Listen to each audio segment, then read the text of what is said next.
ไมตรีไตรจินานันท์คนไทยนะคะได้ร่วมรับรู้ด้วยบารมีของพระบาทสมเด็จพระจอมเกล้าเจ้าอยู่หัวเราทั้ง3คนรับหน้าที่ Worship King รามคำแหง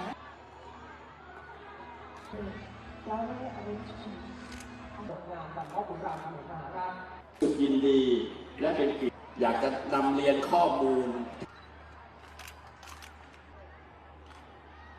ดีว่าการกระทรวงยุติธรรมที่การงานที่จังหวัดสุโขทัยการแสดงนาฏศิลป์4 ภาคจังหวัดสุโขทัยหัวหน้าส่วน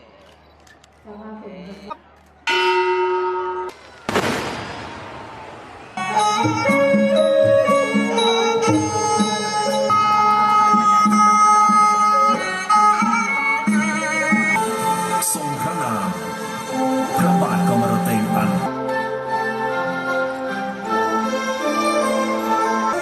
มุ่งทำลายประดับทั่วพุทธชา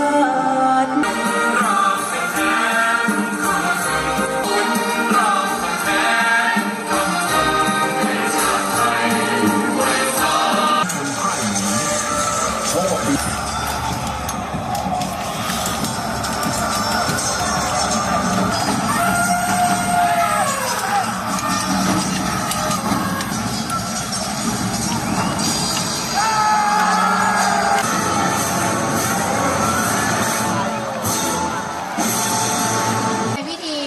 พร้อมด้วยท่านผู้มีเกียรตินะคะร่วมบันทึกภาพนะคะบริเวณด้านหน้า